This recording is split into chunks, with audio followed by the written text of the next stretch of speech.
sa mga litrato, ay makikita mo ang kasubutan ni Birhen Maria ay Muslima. Muslim na Muslim. Hindi nakikita ang buhok, hindi nakikita ang mga siko, hindi nakikita ang masilang bahagi ng katawan. Ang pananamit ni Birhen Maria ay talagang Muslim na Muslim, mararangal. Siyempre, pag nung siya ay manganak, alam nga naman dadalhin siya sa Katoliko, dadalhin siya sa born again, Muslim yung nanay, hindi Muslim din yung anak. Ano po? Ngayon, nais kong malaman sa inyo, ang Muslim ay salitang Arabic, nang ibig sabihin ay naniniwala sa nag-iisang tagapaglikha. Yun ang ibig sabihin ng Muslim. At kung naririnig mo naman ang salitang Islam, ang Islam po, ito po ang aprobado at perfectong relihiyong binigay ng Diyos sa katauhan.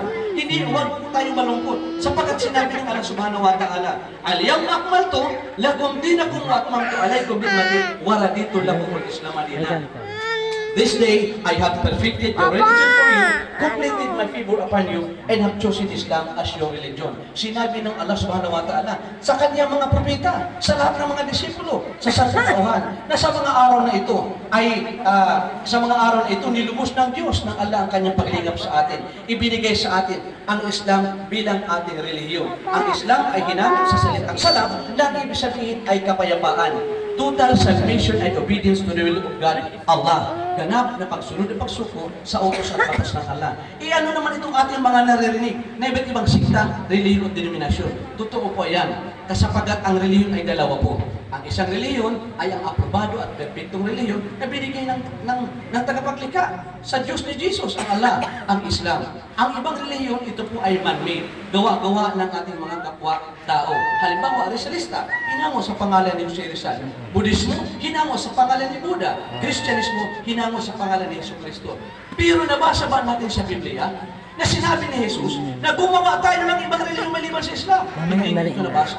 Hindi ito mababasa. Wala tayong maririnig na mga disipulo, propeta, o kasabahan ng mga disipulo na gumawa tayo ng relihiyon. Sapagkat sinabi ng Allah subhanahu wa ta'ala, وَمَنْ يَبْتَغِي غَيْرَ الْإِسْلَامِ دِينًا فَلَنِ يُقْبَلَ مِنْهُ وَهُوَ فِي الْآخِرَةِ مِنَ الْخَاسِرِينَ. Whosoever seek other religion other than Islam, it will never be accepted in him. And in the hereafter, he will be one of the losers. Sino man ang magnais ng ibang relihiyon maliban sa Islam, ito po ay hindi tatanggapin mula sa kanya.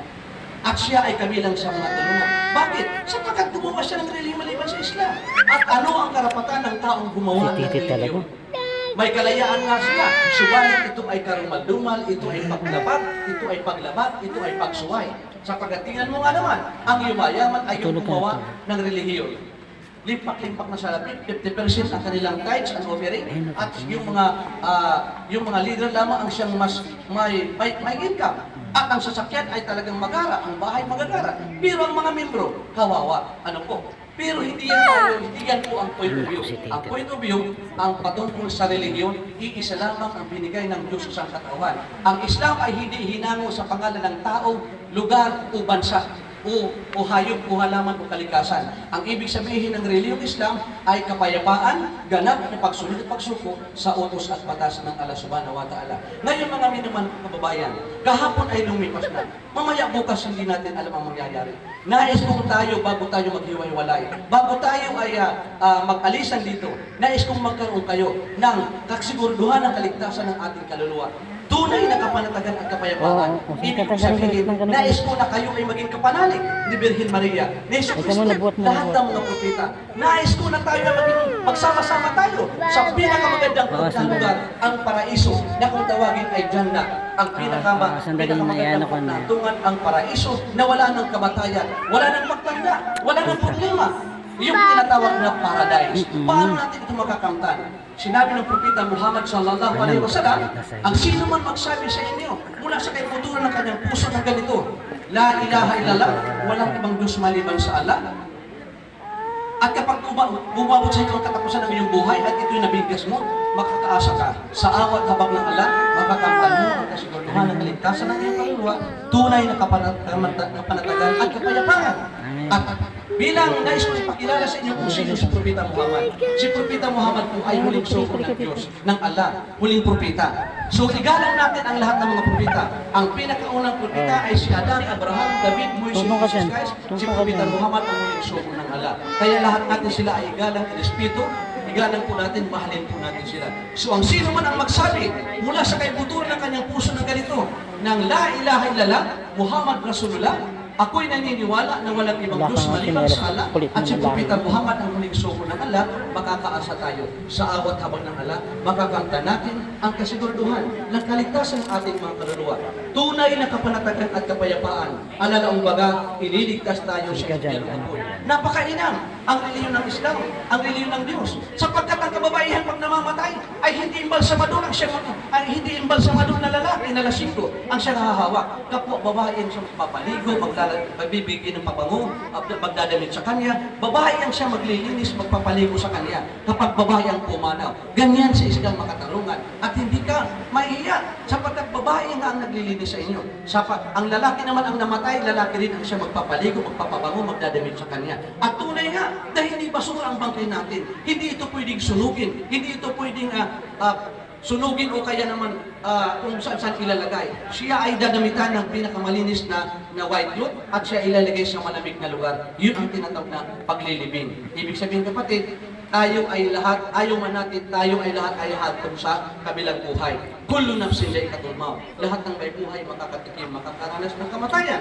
Sinabi ng Allah Subhanahu wa Ta'ala, Inna Allaha indahu ilmus sa'ati wa yunazzilul ghaiza wa ya'lamu ma fil arham wa ma tadri nafsun madza taksibu ghadan wa ma tadri nafsun bi ayyin tamut. Katotohanan, ang Allah lamang ang nakakaalam. Siya ang nagpapamalismis ng mga ulan. Ang Diyos ang Allah ang nakakaalam kung ano ang mga nasa sinapupunan ng mga ina.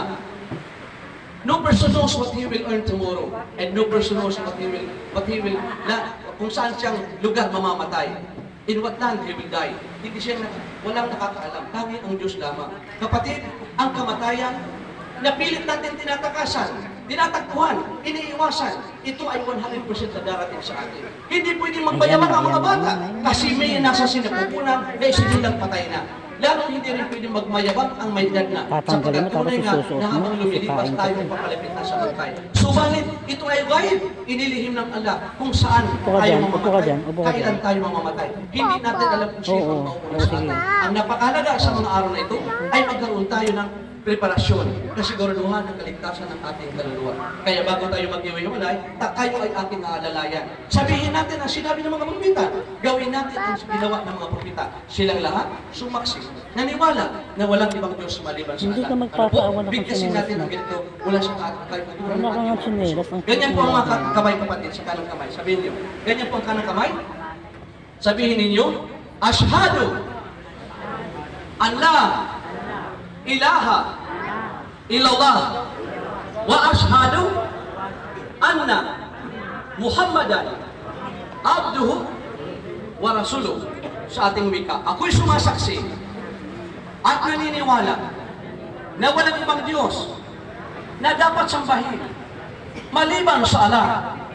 Ako'y sumasaksi at naniniwala na si Propeta Muhammad ay huling sugo ng Allah. Takbir! Allahu Akbar. Ibig sabihin ng takbir, magdiwang ang Allah ay dakila. Mga minamahal kong kababayan kapatid, tayo po ngayon ay magkakapanalig na sa pananampalataya ni Birhen Maria, sa pananampalataya ni Jesucristo, at pananampalataya lahat ng mga propeta. Sapagkat tunay nga na hindi ang Diyos ay hindi tulad ng kapit, na tatlo o dalawa, isang pares o dalawang pares. Ang Diyos ay nag-iisa lamang. La ilaha illallah.